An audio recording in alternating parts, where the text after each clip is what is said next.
orang yang berpaham tasawuf kan. Kalau saya mengutip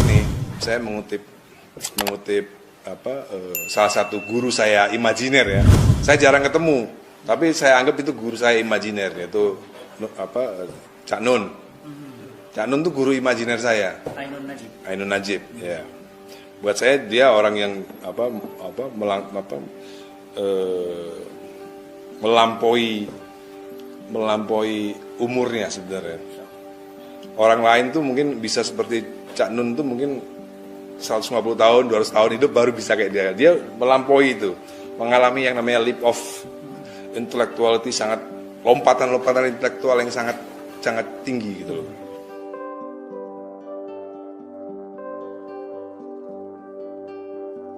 Nah, aku pernah mengutip pernah mendengar salah satu quote-nya ya. Quote-nya kontroversial. Ya, bahwa Allah sendiri itu tidak tunduk pada kalimat-kalimatnya. Gitu. Itu memang kontroversial. Tapi menurut aku sedang memikirkan itu. Soal-soal yang tadi yang dibicarakan soal orang kafir masuk neraka dan lain-lain. Kalau menurut Habibku memang beda meskipun semuanya meskipun semuanya nanti misalnya masuk surga, tapi beda surganya. Meskipun orang kafir ini nggak disiksa, tapi beda posisinya sama mereka yang muslim. Itu menurut Habibku ya. Kan semuanya kan tergantung. Kayak misalnya ada orang hidup di Cipinang itu bisa jadi neraka loh. Atau di rumahnya neraka. Ya kan? Jadi neraka itu kan tergantung pendapat pribadi kita. Ada orang yang di penjara, teman-temanku nih, ngelihat aku di penjara tuh kalau bisa bayangin dia kalau aku udah nangis gak karu-karuan ada. Tapi bagi antum itu surga. Bagi aku biasa aja gitu loh. Bagi aku biasa aja. Kalau kita bilang surga ya nggak mungkin lah. Gimana jauh dari istri surga di mana? Nggak ada bidadari di sana. Ada bidadara semua. Ada bidadara semua.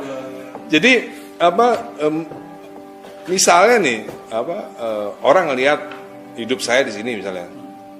Orang lain mungkin ngelihat seperti surga. Tapi mungkin Donald Trump mungkin ngelihat dan ini kok bisa sih rumah tinggal kecil gitu, ya kan? Itu kan tergantung persepsi kita soal kenikmatan itu sendiri. Makanya menurut Habib saya, surga atau neraka memang posisinya beda antara Muslim dan yang bukan Muslim. Ya bagi kita mungkin mereka tuh dari neraka. Bagi kita ya mereka tuh dari neraka yang non Muslim ya. Tapi mungkin buat mereka ya biasa-biasa aja, mungkin beda level aja. Yang pasti Muslim levelnya lebih tinggi posisinya gitu. Nah, merasionalkan ini gimana, Pak? Kalau tadi kan Allah tuh cahaya, surga tadi cahaya. Kalau merasionalkan bahwa neraka itu rasional, masuk akal, logik, bisa dibuktikan secara akal gitu. Bisa. Gimana? Bisa. Jadi saya punya persepsi sendiri soal alam malakut ya. Alam gaib ya. Jadi memang yang pendapat saya ya neraka itu di next life itu, saya itu termasuk orang yang percaya dalam bahasa Inggrisnya itu reincarnation. Jadi saya percaya ada sebuah ayat, tidak ingatkah kamu, aku hidupkan kamu, aku matikan kamu dan aku bangkitkan kamu. Al-Baqarah 28. Iya. Itu juga buat saya itu kisi-kisi sebenarnya. Aku belum paham sih soal asbabun nuzulnya ya. Tapi mungkin ada asbabun nuzulnya. Yang kita tahu kan Al-Quran itu kan 30% ayat yang ada asbabun nuzulnya, benar nggak? Tidak semua. Ya kan? Itu ayat itu menurut aku ayat-ayat yang cukup visioner menurut aku. Saya nggak yakin apa itu ayat seperti itu ada di Injil. Jadi kelebihan Al-Quran itu, dia bisa dibaca oleh siapa saja. Seperti musik Dewa 19. Orang dengan selera musik yang jelek bisa nikmatin musik Dewa 19. Orang dengan selera musik yang tinggi bisa dengerin musik Dewa 19. Nah, menurut aku Al-Quran juga seperti itu. Orang dengan kapasitas intelektual rendah pun dia merasa memahami. Baca Al-Quran senang. Dari mulai level Bilal sampai level Abu Sufyan. Iya. Sayyidina Ali lah. Bukan Abu Sufyan. Sayyidina Ali. Orang yang paling intelek itu menurut saya di Muslim. Ya, Sayyidina Ali. Jadi apa yang dibaca Bilal sama apa yang dibaca Sayyidina Ali pasti berbeda. Deep meaning yang dia dapat ya. Oh, ini ayat ini sebenarnya gini.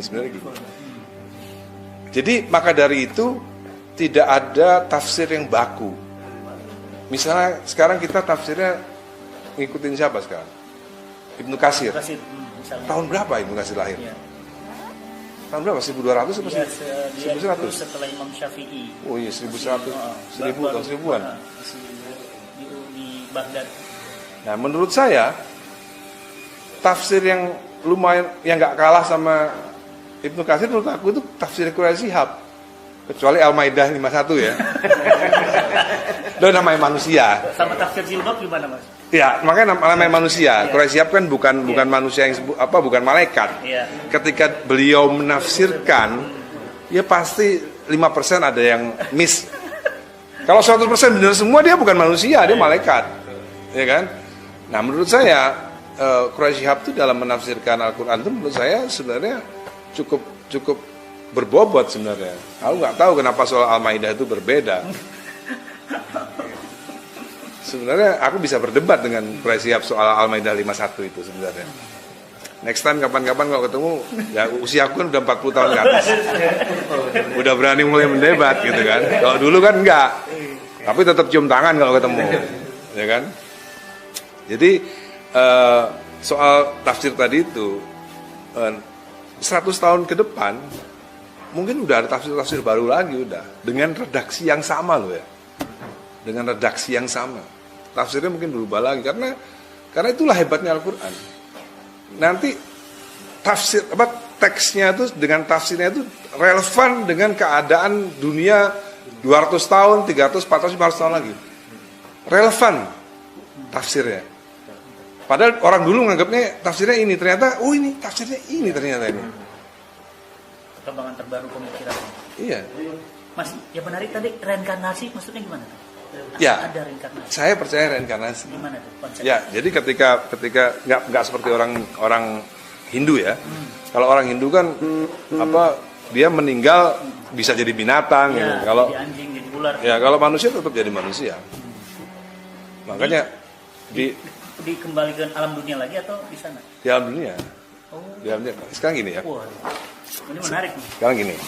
Gimana? Bayangkan 1000 tahun yang lalu. Ya.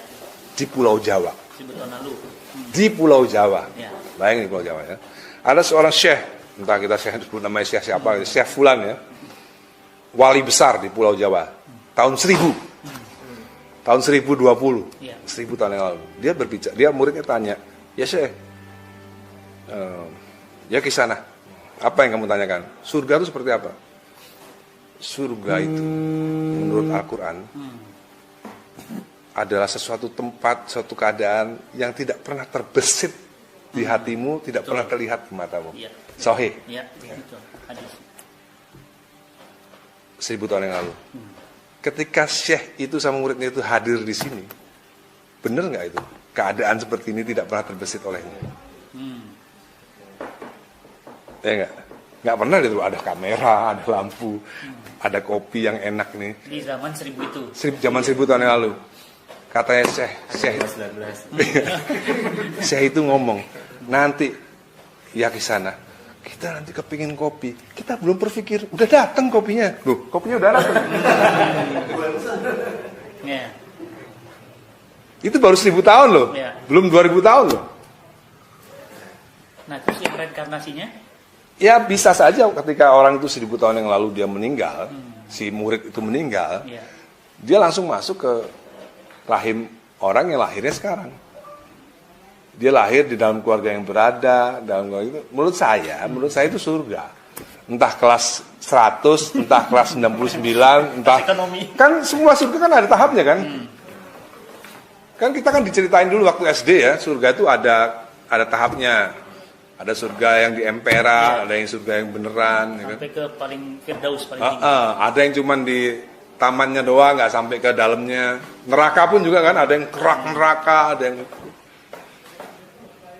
Jadi ya menurut saya yang kisah anak yang muridnya Syahid tadi, begitu dia lahir menjadi Al-Ghazali misalnya sekarang, ya kan? Ya hidupnya kan surga, enak. Nggak seperti zaman dulu. Kemana-mana naik kuda, kemana-mana jalan. Sekarang ini kemana-mana cepet, semuanya serba modern. Dulu komunik bidadari lagi ya.